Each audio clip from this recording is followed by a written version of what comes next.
നമസ്കാരം. ശ്രീകൃഷ്ണ കഥാമൃതം ഭാഗം 539 539. ഓം ഗം ഗണപതയേ നമ. ഓം സം സരസ്വതേ സ്വാഹ. ഓം ശ്രീ ഗുരുഭ്യോ നമ. ഓം ശ്രീ രംഗനാഥ ശർമ്മണേ നമ. നാരായണ നാരായണ നാരായണ നാരായണ നാരായണ നാരായണ നാരായണ നാരായണ നാരായണ നാരായണ നാരായണ. ഓം ശ്രീകൃഷ്ണാർപ്പണമസ്തു. ഓം ശ്രീകൃഷ്ണായ പരബ്രഹ്മണേ നമ. ഓം ശ്രീകൃഷ്ണായ പരമാത്മനേ നമ. ഹരേ രാമ രാമ രാമ ഹരേ ഹരേ, ഹരേ കൃഷ്ണ കൃഷ്ണ കൃഷ്ണ ഹരേ ഹരേ. ശ്രീകൃഷ്ണ കഥാമൃതം ഭാഗം 539. കഴിഞ്ഞ എപ്പിസോഡിൽ 30-ാം സർഗം ബാലകാണ്ഡത്തിൽ, ലീലാകാണ്ഡത്തിൽ, ഭഗവാന്റെ ലീലാകാണ്ഡം എന്നുള്ളതിൽ എന്താ അത് എന്ന് പറഞ്ഞിട്ടുണ്ടെങ്കിൽ പൈക്കറവ്, പശുക്കളെ കറക്കുന്ന ഭാഗം, ആഭരണ ദർശനവും ആ അധ്യായം മുഴുവൻ പറയുണ്ടായി. അതിൽ സർഗം, അതിൽ 23-ാമത്തെ ശ്ലോകമാണ് അവസാനം വന്നത്. സന്തോഷമാർന്നാൻ അതുനേരം അച്ഛൻ പൂജിപ്പതാം അമ്മണിയൊച്ചകൾക്ക് എണീറ്റ് പൊൻകിങ്കിണിയും കിഴുക്കി ഇറങ്ങിനാൻ കോണി മനോഹരാങ്കൻ. ഭഗവാൻ മനോഹരമാണ്. എല്ലാ അംഗങ്ങളും കേശാദിപാദം പാദാദികേശം വർണ്ണിക്കുന്നത് എന്തിനാ? ആ സുന്ദരമൂർത്തിനെ മനസ്സിൽ വെച്ച് ആരാധിക്കുക. മനസ്സിലുള്ള ചൈതന്യം ഭഗവാനാണ് എന്നുള്ള നിലയിലേക്ക് നമ്മൾ വളർന്നാൽ നമ്മൾ രക്ഷപ്പെട്ടു. അപ്പോൾ ഇനി 31-ാം സർഗം യശോദയുടെ ജന്മസാഫല്യം, ഭഗവാന്റെ ദിവ്യ നർത്തനം. ഭഗവാൻ ആദ്യമായിട്ട് നടനമാടൂ കൃഷ്ണ, ആ നർത്തനത്തിനെ പറ്റിയിട്ടാണ് പറയുന്നത്. 31-ാം സർഗത്തിൽ 1-ാമത്തെ ശ്ലോകം പറയണു: അമ്മിഞ്ഞയുണ്ട് അമ്പോടെണിക്കും ഓമൽ കുഞ്ഞിൻ മുഖം നോക്കി യശോദമെല്ലെ മുറ്റിത്തഴച്ചങ്ങു ചുരുണ്ടിരുണ്ട വാർക്കുന്തളം കോതിയുടൻ മിനുക്കി. ഒരു കവി ഒരാളെ അതായത് ഇവിടെ യശോദമ്മേനെ വർണ്ണിക്കുകയാണ്. എങ്ങനെ? അമ്മിഞ്ഞ കൊണ്ട് അമ്പോട് എണീക്കും ഓമൽ, തൻ്റെ മടിയിൽ കിടന്ന് തൻ്റെ സ്തന്യം പാനം ചെയ്യുന്ന ഓമനക്കുട്ടൻ. ആരെ? കുഞ്ഞികൃഷ്ണൻ, അതായത് കുട്ടിക്കൃഷ്ണൻ, ഉണ്ണികൃഷ്ണൻ അല്ലേ? അപ്പോൾ ആ കുഞ്ഞിൻ മുഖം നോക്കി യശോദ മെല്ലെ മുറ്റിത്തഴച്ചങ്ങ് പനങ്കൊല മാതിരി വളർന്നിട്ടുള്ള കേശം എന്നാണ് പറഞ്ഞത്. മുറ്റിത്തഴച്ചു ചുരുണ്ടിരുണ്ട് നല്ല കറുത്ത മുടി, അതങ്ങനെ സ്പ്രിങ് പോലെ. വാർക്കുന്തളം കോതിയുടൻ മിനുക്കി വേർപ്പെടുത്തി ചീർപ്പോണ്ട് ചീന്തി മിനുക്കി. പിന്നെയോ മേൽപോട്ടു നന്നായി അഴകാർന്നൊതുക്കി അതിനടുക്കമ്പൊടു പീലി ചാർത്തി. എൻ്റെ തെറ്റുപറ്റി. യശോദമ്മയുടെ തലമുടിയല്ല കെട്ടിയത്, ഭഗവാന്റെ തലമുടിയാണ് കെട്ടിയത്. ആലോചിച്ച് നോക്കൂ. അമ്മിഞ്ഞയുണ്ട് അമ്പോട് എണീക്കും ഓമൽ കുഞ്ഞിൻ്റെ മുഖം നോക്കി യശോദ മെല്ലെ മുറ്റിത്തഴച്ചങ്ങു ചുരുണ്ടിരുണ്ട വാർക്കുന്തളം കോതിയുടൻ മിനുക്കി. ആരുടെ? കൃഷ്ണൻ്റെ. മേൽപോട്ടു നന്നായി അഴകാർന്നൊതുക്കി അതിൽ നടുക്ക് അമ്പോട് പീലി ചാർത്തി. കാരണം യശോദമ്മയുടെ തലയിലല്ലാട്ടോ പീലി ചാർത്തിയത്, എൻ്റെ തെറ്റുപറ്റിയതാണ്. അപ്പോൾ ചുവന്ന പട്ടിൻ ചെറുനാട കൊണ്ടും മിന്നുന്നവൻ മുത്തണിമാല കൊണ്ടും. പിന്നെ എന്തൊക്കെ ആഭരണം ഉണ്ടാക്കിയത്? മേൽപോട്ട് നടുക്ക് അമ്പോട് പീലി ചാർത്തി ചുവന്ന പട്ടിൻ ചെറുനാട കൊണ്ടും മിന്നുന്നവൻ മുത്തണിമാല കൊണ്ടും ചുറ്റിച്ചമച്ചങ്ങിനെ നല്ല ചന്തം കലർന്നിടും കൊച്ചു കിരീടമാക്കി. ഭഗവാന്റെ തലമുടി ഉച്ചിയിൽ പിടിച്ച് കെട്ടി, ചുവന്ന പട്ടുകൊണ്ട് ഒരു കെട്ടൊക്കെ കെട്ടി അതിലൊരു മാല ചാർത്തി, കണ്ടാൽ തലയ്ക്ക് ഒരു കിരീടം വെച്ച പോലെ നഷ്ടമായി. മനസ്സിലങ്ങ് കാണാം, മനസ്സിൽ കണ്ടാൽ സന്തോഷമാവും അല്ലേ? അവരവർക്ക്. എനിക്ക് സന്തോഷമുണ്ട്, ആ സന്തോഷം നിങ്ങളിലും എത്തട്ടെ. ചുറ്റിച്ചമച്ചങ്ങിനെ നല്ല ചന്തം കലർന്നിടും കൊച്ചു കിരീടമാക്കി മലർക്കരം കൊണ്ടു മുഖം തുടച്ചു. മലർക്കരം, കയ്യും മലർത്തി മുഖമൊക്കെ ഒന്ന് തുടച്ചു കൊടുത്തു. മാറോടണച്ച് ആവിധം ഉല്ലസിച്ചു, സന്തോഷിച്ചു. യശോദമ്മ സന്തോഷിച്ചു. ഗോരോചനം കൊണ്ടണിയിച്ച ഗോപിക്കുറിക്കകം. ഗോരോചനം എന്ന് പറഞ്ഞിട്ടുണ്ടെങ്കിൽ ഈ മാനിൻ്റെ നെറ്റിയിൽ നിന്നാണ് കിട്ടണമെന്ന് ഞാൻ മനസ്സിലാക്കിയിട്ടുള്ളത്. മനസ്സിലായില്ലേ? ഗോരോചനം കൊണ്ടണിയിച്ച ഗോപിക്കുറിക്കകം കുങ്കുമവും നിറച്ചു. അല്ലേ? അതായത് ഇപ്പോൾ എന്നെ പോലെ എന്ന് പറയാം. കാരണം ഞാൻ ഈ കുറിയിടാൻ പഠിച്ചത് എൻ്റെ അച്ഛനിൽ നിന്നാണ്. ഈ ഗോത്രം, ബ്രാഹ്മണക്ക് 4 ഗോത്രമുണ്ട്. ആ ഗോത്രത്തിൽ എൻ്റെ അച്ഛൻ്റെ ഗോത്രക്കാർ ഗോപിക്കുറിയാണ്. അപ്പോൾ അത് ഞാൻ കോപ്പി ചെയ്തതാണ്. ഇപ്പോഴല്ല, കുട്ടിക്കാലം മുതൽക്ക്. ഞാൻ IIT-യിൽ ചെന്നപ്പോൾ തിലക് വാല എന്ന എന്നെ പരിഹസിക്കില്ല, എൻ്റെ ഐഡൻറ്റിറ്റി തിലക് വാല. അപ്പോൾ അത് കാരണം ഞാൻ ഊണ് കഴിഞ്ഞ് ഓഫീസിലേക്ക് പോകുമ്പോഴും ഈ കുറി ഇല്ലെങ്കിൽ ഞാൻ ഇടും. അത് എൻ്റെ ഒരു മാസ്റ്റർ പീസാണ്. എൻ്റെ അച്ഛനോടുള്ളൊരു ആദരവ്, ഭഗവാനോടുള്ളൊരു ആദരവ്. കുട്ടിക്കാലം മുതൽക്ക് പട്ടാമ്പി പടിഞ്ഞാറേമഠം ദേവസ്വം ക്ഷേത്രത്തിൽ കുളിച്ച് തൊഴുതാലേ പണ്ടത്തെ കാലത്ത് കാപ്പി കിട്ടുള്ളൂ. പാലൊഴിക്കാത്ത കാപ്പി, അതും ഗ്ലാസ്സിലൊന്നും അല്ല. കാരണം അതൊരു ബ്രാഹ്മണാലയം, ദേവാലയം. അപ്പം ഞങ്ങൾ ശൂദ്രന്മാരെന്നുള്ള നിലയ്ക്ക് വലിയ ഒരു പിഞ്ഞാണുണ്ടാവും, കഞ്ഞിയൊക്കെ കുടിക്കണം പിഞ്ഞാണം, വെളുത്ത പിഞ്ഞാണം, ഒരു നീല വരയ്ക്കായിട്ടുള്ള. അത് കഴുകി തുടച്ച് കാണിച്ചു കൊടുത്താൽ അതിൽ കാപ്പി സ്വാമി, അതായത് ഒരു ദഹനക്കാരുണ്ട്, അയാൾ ഒഴിച്ചു തരും. അത് കുടിച്ചാൽ നമ്മൾ തന്നെ കിണ്ണം മോറി പത്തായത്തിൻ്റെ അടിയിൽ കമത്തി വെക്കണം. അതുകൊണ്ടൊക്കെയാണ് ഞാൻ ഈ വഴിക്ക് എത്തിയത്. മനസ്സിലായില്ലേ? അപ്പം എന്താ? ഗോരോചനം കൊണ്ടണിയിച്ച ഗോപിക്കുറിക്കകം കുങ്കുമവും നിറച്ച് കസ്തൂരിയും ചാന്തും എടുത്ത് ചാലിച്ച് അതിൻ്റെ ചോട്ടിൽ തിലകം തൊടിയിച്ചു. അപ്പം നെറ്റി മുഴുവൻ കുറിയാണെന്ന് അർത്ഥം. മനസ്സിലായില്ലേ? വാലിട്ടു തൃക്കണ്ണെഴുതിച്ചു വീട്ടുജോലി തിരക്കാകവേ മാറ്റിവെച്ചു. ഇതിനേക്കാൾ വലിയ തിരക്ക് ഇനി എന്താ വേണ്ടത്? വീട്ടുജോലികളൊക്കെ എങ്ങനെയെങ്കിലും നടക്കും.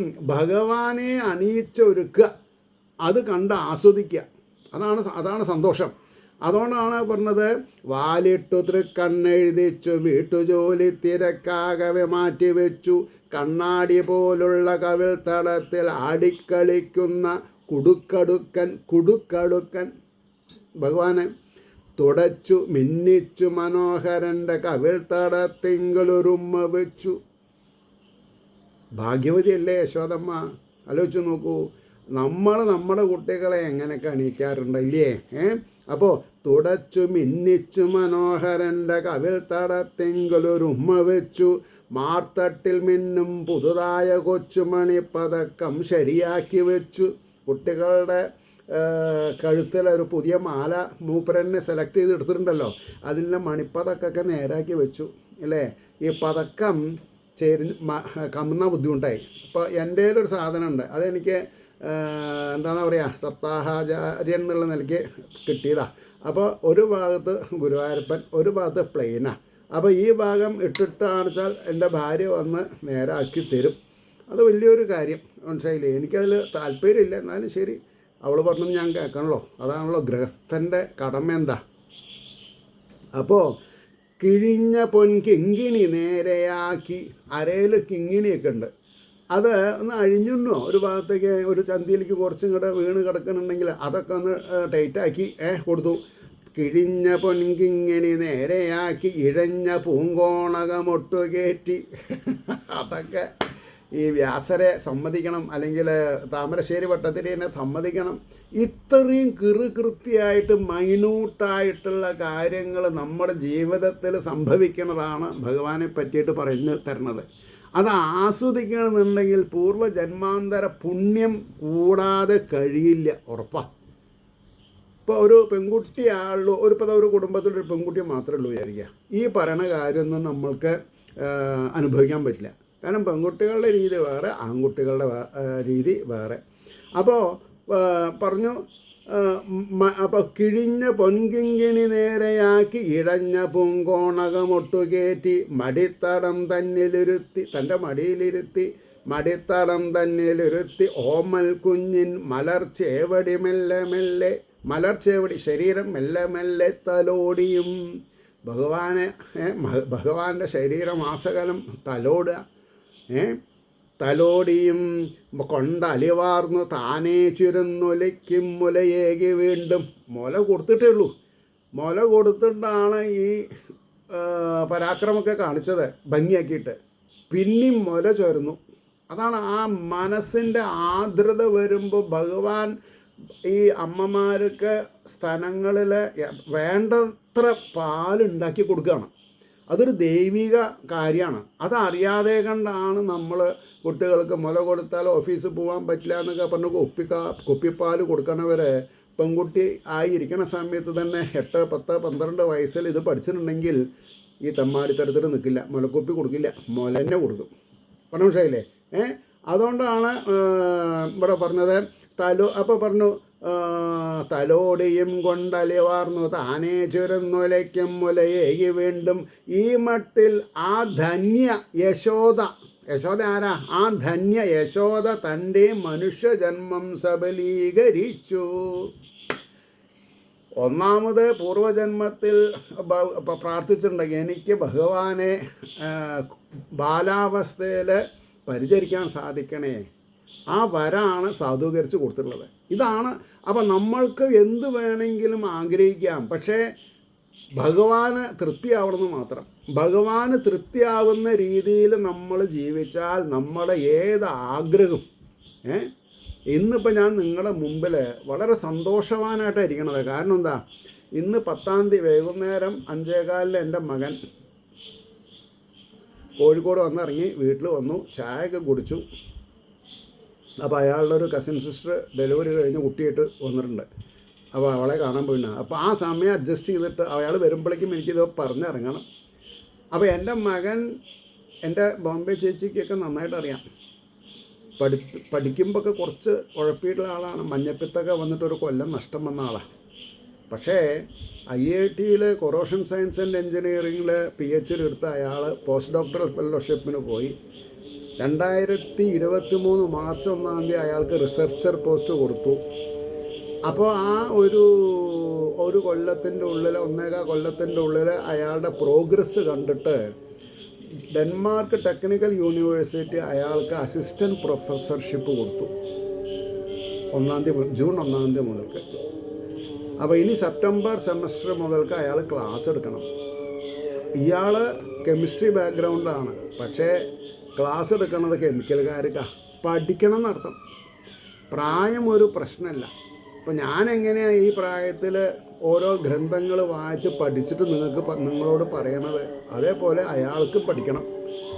അപ്പോൾ എനിക്കുള്ള ഒരു അച്ഛൻ എന്നുള്ള നിലയ്ക്ക് നമ്മളുടെ മനസ്സിലുള്ളൊരു സന്തോഷം, നമ്മുടെ കുട്ടികൾ നല്ല ഹയസ്റ്റ് പൊസിഷനിൽ എത്തുന്നത് കാണുക. അതിന് എൻ്റെ പോരാത്ത കാലത്ത് എത്ര ആൾക്കാരെ എൻ്റെ ചേച്ചി, ബോംബെയിലുള്ള ചേച്ചി, എനിക്ക് പറയാണ്ടിരിക്കാൻ പറ്റില്ല. അപ്പോൾ ആ ക്രെഡിറ്റ് മുഴുവൻ സജ്ജനങ്ങൾ, ഒരാൾ മതി ഒരാളെ നേരാവാൻ. ഒരാളുടെ സഹായം ആവശ്യമുള്ള സമയത്ത് കിട്ടിയാൽ നമ്മൾ നേരായി. അതുകൊണ്ടാണ് പറയാൻ കാരണം. അപ്പോൾ ഇവിടെ എന്താ പറഞ്ഞത്?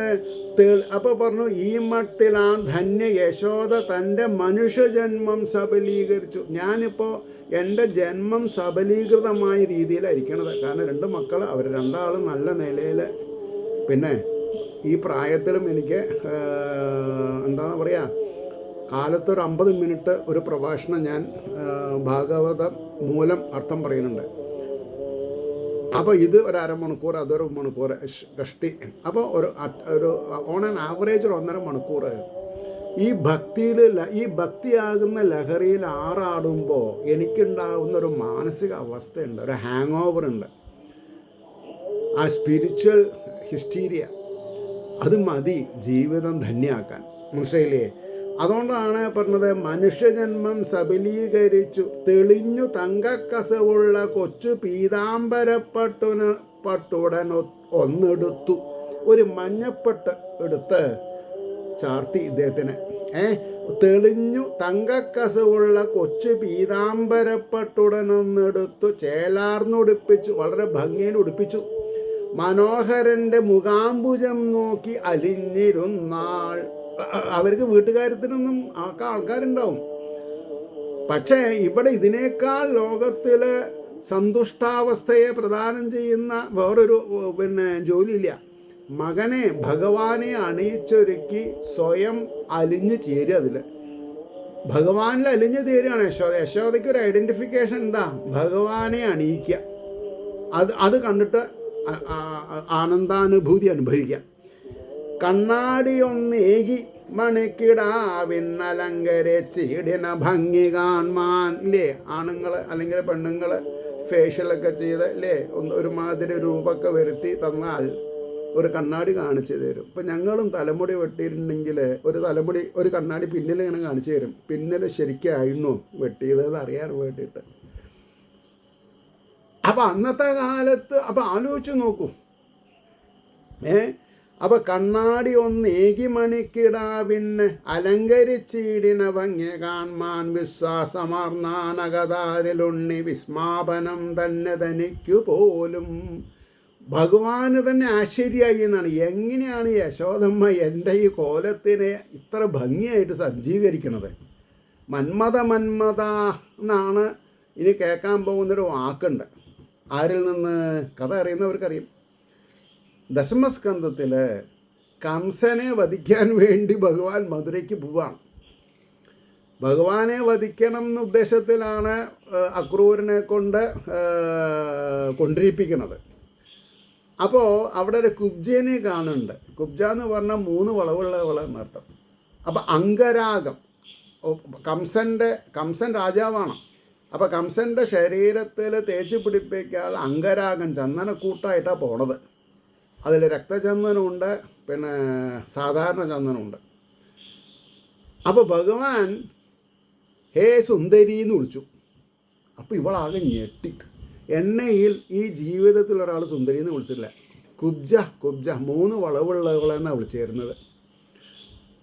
ഹേ സുന്ദരി എന്ന് കേട്ടപ്പോൾ ആ സ്ത്രീയുടെ മനസ്സിൻ്റെ ഉള്ളിൽ ഭഗവാൻ തോന്നിച്ചു, വിളിച്ചോ മന്മഥൻ എന്ന് പറഞ്ഞിട്ടുണ്ടെങ്കിൽ കാമദേവൻ എന്നർത്ഥം.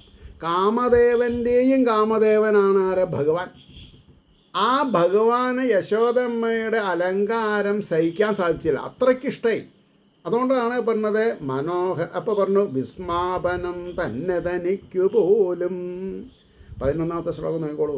ആ മട്ടിൽ മിന്നും നളിനേക്ഷണൻ്റെ, താമരക്കണ്ണൻ എന്നർത്ഥം, താമരദള നയന, അതാണ് നളിനേക്ഷണൻ്റെ മനോഹര ശ്രീമുഖചന്ദ്രബിംബം. ആ ഭഗവാൻ നീലശ്യാമവർണ്ണാണെങ്കിലും മുഖം ചിർച്ചാൽ എന്താണെന്നാണ് പറഞ്ഞത്? ഭഗവാന്റെ ആ പുഞ്ചിരി ഉണ്ടല്ലോ, ആ കഴിച്ചാൽ പൂർണ്ണചന്ദ്രനെ വെല്ലുന്നതാണ്. മനോഹര ശ്രീ ഐശ്വര്യമുള്ള ആ മുഖം, ചന്ദ്രബിംബം. വെളുത്തവാവിന് പൗർണമി ദിവസം ഭഗവാന്റെ മുഖം എങ്ങനെ ഉണ്ടാവും? അല്ല, ചന്ദ്രൻ്റെ മുഖം എങ്ങനെ ഉണ്ടാവും? ചന്ദ്രൻ എങ്ങനെ ഉണ്ടാവും? അതേമാതിരി മുഖം. മന്ദസ്മിതാർദ്രം മനമേ, മനസ്സിനെ ആർദ്രതയുണ്ടാക്കുന്ന ഭക്തിയാണ് അവിടെ. അതുകൊണ്ടാണ് മന്ദസ്മിതം കൊണ്ട് ആർദ്രത തരുന്ന ആ ഭഗവാൻ മനമേ നുകർന്നു കൊണ്ടങ്ങിനെ വാഴുക മേലാൽ. ഈ ഒരു അനുഭൂതി മതി. എത്ര പ്രായം ചെന്നിട്ട് നമ്മൾ വയ്യാതെ കണ്ടായി വൃദ്ധാവസ്ഥയെ പ്രാപിച്ചാലും ഈ വായിച്ച ഭഗവാന്റെ മനോഹരമായ ചന്ദ്രബിംബ സദൃശമായിട്ടുള്ള മുഖാരവിന്ദത്തെ നമ്മൾക്ക് സ്മരിക്കാൻ സാധിച്ചാൽ നമ്മൾ രക്ഷപ്പെട്ടു. ഏത് വല്ലായ്മയും ഓടിപ്പോവും. ഭഗവാനെ മനസ്സിൽ ധരിക്കുന്തോറും വല്ലായ്മകൾ അകലും. അത് സത്യമാണ്.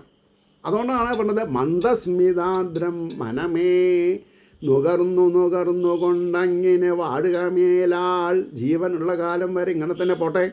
മല്ലാക്ഷിമാരാമ്പല ഗോപിമാരും, മല്ലാക്ഷിമാർ ആരാ? നല്ല നീണ്ട കണ്ണുകളുള്ളവളെ. മല്ലാക്ഷിമാരാമ്പല ഗോപിമാരും ആനന്ദമാർന്നങ്ങിനെ നോക്കി നിൽക്കേ. പല ഗോപസ്ത്രീകളും നേരം വെളിച്ചായാൽ ഗുരുവായൂരമ്പലത്തിൽ എങ്ങനെയാണ് ഭഗവാനെ എന്താണെന്നാ പറയുക, തലേ ദിവസത്തെ ആടയാഭരണങ്ങളോടുകൂടി ആടയാഭരണങ്ങൾ അഴിച്ച വാകച്ചാർത്ത് നടത്തുന്ന രംഗം കാണാൻ വേണ്ടി സ്ത്രീകളും അമ്മമാരും മുത്തശ്ശിമാരും കുളിച്ച് ശുദ്ധമായിട്ട് നിൽക്കുന്ന പോലെ ഇവിടെ ശ്രീകൃഷ്ണനെ കണ്ട് അനുമോദിക്കാനും ശ്രീകൃഷ്ണൻ്റെ കമനീയ വിഗ്രഹം കണ്ട് ആനന്ദിക്കാനും ഗോപസ്ത്രീകളൊക്കെ നേരം വിളിച്ചാൽ തന്നെ വരാൻ തുടങ്ങും. അതുകൊണ്ടാണ് പറഞ്ഞത് മല്ലാക്ഷിമാരാമ്പല ഗോപിമാരും ആനന്ദമാർന്നങ്ങിന് നോക്കി നിൽക്കേ. മന്ദസ്മിതം പൂണ്ട് മണിച്ചിലമ്പും കിലുക്കി നൃത്തം തുടരുന്നു നാഥൻ. കണ്ണാ ഒരു നൃത്തം ചോദിക്കണ്ട, ആൾക്കാരൊന്ന് ചിരിച്ചാൽ മതി. തുടങ്ങി. തന്നെ കണ്ടൂന്ന് ഗോപസ്ത്രീകൾ നടിച്ചാൽ നൃത്തം ചെയ്യാൻ തുടങ്ങി. അങ്ങനെയാണ്. ആ നൃത്തം നടരാജൻ്റെ നൃത്തത്തിനേക്കാൾ കമനീയമാണെന്ന് എനിക്ക് ഭാഗവതം പറയുമ്പോൾ പറയണം. പ്രദോഷ നൃത്തം ശിവൻ ആടുമ്പോൾ എത്ര സുന്ദരനാണ് അദ്ദേഹം. പക്ഷേ ഇവിടെ കമനീയ വിഗ്രഹം, ശരീരം വളരെ കമനീയാണ്. ആ ബാലാവസ്ഥ, അതാണ് നമ്മൾ ശ്രദ്ധിക്കേണ്ടത്. പൊൻകാപ്പണി പൂങ്കുളിർ കൈകൾ കൊണ്ടു താളം പിടിച്ചും പലതും നടിച്ചും. മൂപ്പരെന്നെ സംഗീത സാമ്രാട്ടാണ്. തൻ്റെ കൊച്ചു കൈകളെ കൊണ്ട് താളം പിടിച്ച് നൃത്തം ചെയ്യുന്നതാണ് പറഞ്ഞത്. പൊൻകാപ്പണി, നല്ല കാപ്പുകളൊക്കെ കെട്ടിയിട്ടുണ്ട്, പൊന്നിൻ്റെ കാപ്പുകളൊക്കെ കിലുക്കി കൊണ്ട്, പൂങ്കുളിർ കൈകൾ കൊണ്ട്, പുതുതായി വിടരാൻ നിൽക്കുന്ന താമരത്തണ്ട് പോലെ എന്താന്നാ പറയുക, നിർമ്മലമായിട്ടുള്ളത്. പൊൻകാപ്പണി പൂങ്കുളിർ കൈകൾ കൊണ്ട് താളം പിടിച്ചും പലതും നടിച്ചും തത്തിക്കളിച്ചും, കുട്ടികളുടെ അതാണ്, തത്തിക്കളിച്ചും തളരായതാക്ഷൻ എന്ന് പറഞ്ഞാൽ എന്താ, തളരില്ല. കണ്ണിൽ എപ്പോൾ നോക്കിയാലും പ്രസന്നതയാണ്. ജ്വലിച്ച കണ്ണാണ് ഭഗവാന്റെ. കൂമ്പിയ കണ്ണായ തളർന്നു, അങ്ങനെയല്ല. തളരായതാക്ഷൻ തിത്തിത്തയെന്നെങ്ങിനെ തേൻ പൊഴിച്ചും വായയിലെ തിത്തിത്തൈ തരികട തിത്തിത്തൈ എന്നൊക്കെ അദ്ദേഹം തന്നെ അങ്ങനെ ഈ ഭരതനാട്യത്തിന് ഉണ്ട്. ചുവടിനനുസരിച്ച് വായ്ത്താരി ഉണ്ടാവും.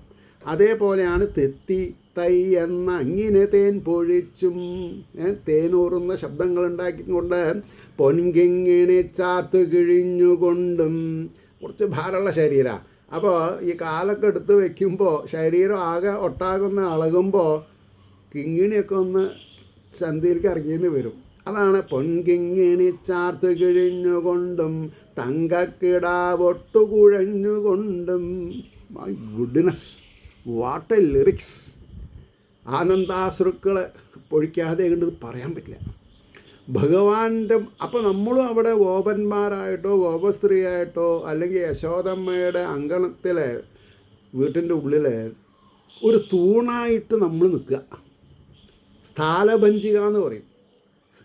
ഒരു തൂണായിട്ട് ഇങ്ങനെ നിൽക്കുക. എന്നിട്ട് നമ്മളിതിങ്ങനെ കാണുക. ഭഗവാൻ അങ്ങോട്ടും ഇങ്ങോട്ടും നടക്കുമ്പോൾ തൂണിലൊന്ന് തട്ടിയോ, നമ്മുടെ മേലല്ലേ തട്ടിയത്. ആ ഒരു ഭാവന ക്രിയേറ്റ് ചെയ്യുമ്പോഴാണ് നമ്മൾക്ക് ഉദ്ധവരും അക്രൂരനൊക്കെ ഗോകുലത്തിലേക്ക് വരുമ്പോൾ അവിടെ ഒരു പുല്ലായിട്ട് ജീവിച്ചാൽ മതി എന്നാണ് പറഞ്ഞത്. ഒരു തൃണമായിട്ട് ഭഗവാന്റെ ആ പെൺതളിര് ആകുന്ന പാദപത്മം ഏൽക്കാൻ അല്ലേ, ഒരു പുല്ലായിട്ടെങ്കിലും, ഒരു മണൽത്തരി ആയിട്ടെങ്കിലും.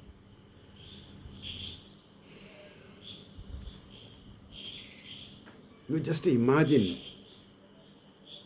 അപ്പോൾ ഇവിടെ പൊൻകിങ്ങിണി ചാത്തു കിഴിഞ്ഞുകൊണ്ടും തങ്കക്കിടാവൊട്ടു കുഴഞ്ഞുകൊണ്ടും തൻ കൂട്ടരിൽ കൂറുവിഴിഞ്ഞുകൊണ്ടും, തൻ്റെ കൂട്ടക്കാരോടുള്ള കൂറ് സ്നേഹം നടിച്ചുകൊണ്ടും വഴിഞ്ഞുകൊണ്ടും സംഗീതിയിൽ താനലിഞ്ഞുകൊണ്ടും പാട്ടിലും താളത്തിലും മുഴുകിക്കൊണ്ടും വിരിഞ്ചി തൊട്ടുള്ളവർ വിണ്ണിലെങ്ങും. വിരിഞ്ചൻ എന്ന് പറഞ്ഞ ആരാണ്? ബ്രഹ്മാവ്, ദേവേന്ദ്രൻ, മറ്റ് ദേവന്മാർ, ഋഷീശ്വരന്മാരൊക്കെ ഈ ഭൂമിയിൽ നടക്കുന്ന പ്രതിഭാസത്തെ കണ്ട് ആസ്വദിക്കണമെന്നാണ് പറഞ്ഞത്. എല്ലാ ഋഷീശ്വരന്മാരും എല്ലാ ദേവന്മാരും ബ്രഹ്മലോകത്തുള്ളവരൊക്കെ വിരിഞ്ചി തൊട്ടുള്ളവർന്നാ എക്സെട്ര. വെണ്ണിലെങ്ങും വിലാസമമ്പാലതു നോക്കി നിൽക്കേ. എങ്ങനെ? വിലാസം, അമ്പാൽ എന്ന് പറഞ്ഞതാ സന്തോഷം കൊണ്ട് ആനന്ദാശ്രുക്കളെ പൊഴിച്ചുകൊണ്ട് നോക്കി നിൽക്കേ. വിളങ്ങി മിന്നുന്ന മുഖത്തിലൊട്ടു വിയർപ്പ് മുക്താമണിയാർന്നുകൊണ്ടും. ശരീരം തിത്തിത്തേതറികടത് പറയുമ്പോൾ ആ ശരീരം ചലിക്കുമ്പോൾ എന്തുണ്ടായി എന്നാ പറഞ്ഞത്? വിയർപ്പ് മുക്താമണിയാർന്നുകൊണ്ടും.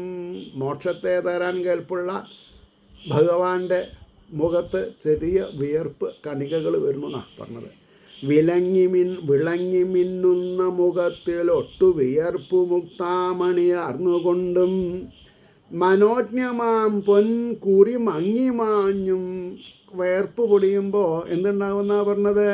പിന്നെ മനോജ്ഞമാം പൊൻകുറി മങ്ങി മാഞ്ഞും. വിയർപ്പിൽ കുറേശ്ശെ സ്ഥാനഭ്രംശം പറ്റുന്നുണ്ടോ കുറിക്ക് എന്ന് തോന്നണം. വെൺപൂക്കൾ തൻ വാർമുടിയിൽ പൊഴിഞ്ഞും. വെൺപൂക്കൾ ആകാശത്ത് നിന്ന് അവരെന്ത് ചെയ്യണു? ദേവലോകത്തു നിന്ന് പുഷ്പവൃഷ്ടി ചെയ്യണു. വെൺപൂക്കൾ തൻ വാർമുടിയിൽ പൊഴിഞ്ഞും വട്ടം തിരിഞ്ഞും കുളിർ മെയ്യുലഞ്ഞും. തൻ്റെ പരിപാവനമായിട്ടുള്ള ആ പൊന്നുണ്ണിക്കണ്ണൻ്റെ ശരീരം അലഞ്ഞ് മെയ് ഉലഞ്ഞും പൊട്ടഴകിൽ കിഴിഞ്ഞും. പട്ടിനുടുപ്പൊട്ടഴകിൽ കിഴിഞ്ഞും. ആ പീതാംബരം ചുറ്റിയിട്ടുണ്ടല്ലോ, അതൊക്കെ കുറേശ്ശെ ഇളകാൻ തുടങ്ങി എന്നാണ് പറഞ്ഞത്. അപ്പോൾ പറയണു, പട്ടിനുടുപ്പൊട്ടഴകിൽ കിഴിഞ്ഞും. പുരാരി പോലും, പുരാരി ശിവൻ പോലും എന്നർത്ഥം, പുരാരി പോലും നടരാജനാവാനാവുന്നതും കണ്ടുപഠിച്ചു നിൽക്കേ. ഇപ്പം നിങ്ങൾ എൻ്റെ ഒരു മാനസികാവസ്ഥ ആലോചിച്ച് നോക്കൂ. ഞാൻ ഇത് ഒരു 8-9 കൊല്ലം മുമ്പ് പഠിച്ച സബ്ജക്റ്റാണ്. പക്ഷേ ഭഗവാൻ നർത്തനമാടുമ്പോൾ ഞാൻ പ്രദോഷ നൃത്തത്തിനെ പറ്റി സ്മരിച്ചു. അതിനേക്കാൾ കേമാണ് ഇവിടുത്തെ, കാരണം ബാലാവസ്ഥയില്ലെന്നൊക്കെ പറഞ്ഞു. ഞാൻ പറഞ്ഞതല്ല, പറയിപ്പിച്ചതാണ്. ഞാനിവിടെ എഴുതി വെച്ചിട്ട് വായിക്കില്ലല്ലോ. 4 ശ്ലോകം കഴിയുമ്പോൾ ഇതാണ് വരണമെന്നുള്ളത് ഭഗവാൻ എന്നെ ഇൻകൾക്കേറ്റ് ചെയ്യാണ്. എൻ്റെ വായയിൽ തിരുകാണ് വാക്കുകൾ. ഇതാണ് എൻ്റെ ആനന്ദം, എൻ്റെ അസറ്റ് ഇതാണ്. അതിന് കാരണം എൻ്റെ ഗുരുനാഥൻ, എൻ്റെ അച്ഛൻ, എൻ്റെ അഭിവന്ദ്യ പിതാവ് ജന്മം തര കാരണം 47 വയസ്സാകുമ്പോൾ ഈ ഗുരുനാഥൻ എന്നെ ഒന്ന് പോളിഷ് ചെയ്തു തന്നു, ഉപദേശം തന്നു. അതുകൊണ്ട് ഞാൻ നിങ്ങളുടെ അടുത്ത് എന്തൊക്കെയോ പറയണു.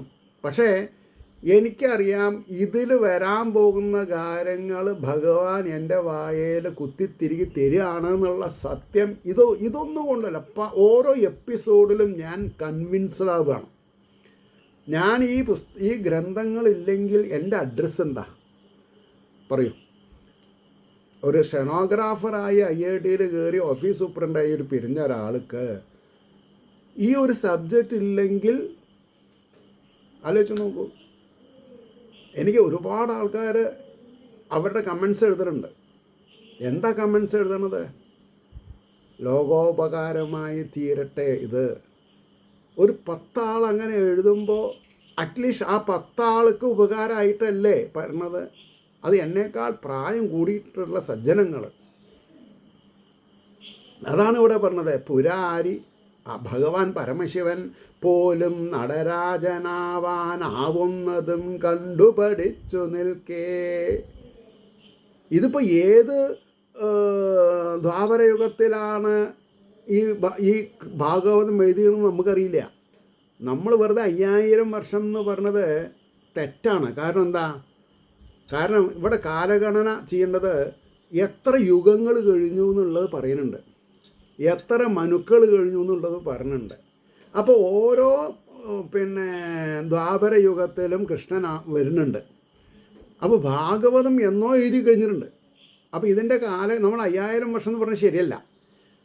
അപ്പോൾ പരമശിവൻ പ്രദോഷ നർത്തനം ചെയ്യണത് ഭഗവാനിൽ നിന്ന് കണ്ടുപഠിച്ചു എന്നൊക്കെ പറയുമ്പോൾ നമ്മൾക്ക് മനസ്സിലുണ്ടാവുന്ന ഒരു വൈകാരികതയാണത്. അതുകൊണ്ടാണ് പറഞ്ഞത് പുരാരി പോലും നടരാജനാവാൻ.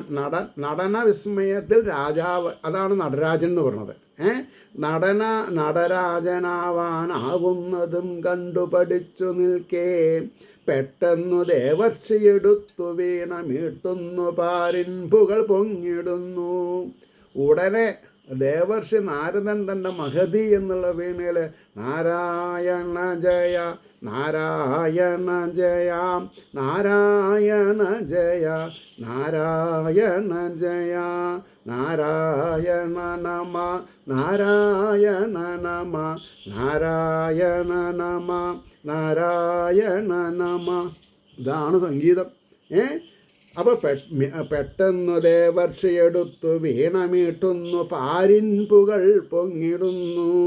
കേട്ടുള്ള ഗോപീജനമമ്പോടോടിക്കിതച്ചു കൊണ്ടെത്തിയുരിച്ചിടുന്നു. അപ്പോൾ ഭഗവാന്റെ നർത്തനം, ആലാപനം, ഈ മഹർഷിയുടെ വീണാലാപനം ഒക്കെ ഗോകുലത്തിൽ നന്ദഗോപരുടെ ഗൃഹത്തിൽ നിന്ന് ഗോകുലത്തിലുള്ള വീടുകളിലെത്തുമ്പോൾ ഗോപസ്ത്രീകൾ അവരവർ ചെയ്യുന്ന വേലകളൊക്കെ അവിടെ ഇട്ടിട്ട് ഓടണം. എങ്ങോട്ട്? ഗോകുലനാഥനായിരിക്കുന്ന നന്ദഗോപുരുടെ അങ്കണത്തിലേക്ക്. അവിടെ വലിയൊരു നൃത്തം നടക്കുകയാണ് ചെയ്യണത് അല്ലേ. അതുകൊണ്ടാണ് കേട്ടുള്ള ഗോപീജനം അമ്പോട് ഓടിക്കിതച്ചു കൊണ്ടെത്തി ഉരച്ചിടുന്നു. ഒട്ടൊന്നു മാറിയിടുക തോഴിയെ. നിങ്ങൾ കുറേ നേരയിലേക്ക് ഒന്ന് മാറും, ഞങ്ങളൊന്ന് കാണട്ടെ. അതാണ് പറഞ്ഞത്. ഒട്ടൊന്നു മാറിയിടുക തോഴി, ഞാനും കാണട്ടെ കുഞ്ഞിൻ കമനീയ നൃത്തം. ഞാനവിടെ നിർത്തുകയാണ്. I am speechless. ഏവർക്കും ശ്രീഹരിയുടെ അനുഗ്രഹാശസ്സുകൾ നിർലോഭമുണ്ടാവട്ടെ എന്ന് വീണ്ടും പ്രാർത്ഥിച്ചുകൊണ്ട് നാളെ കാണാം.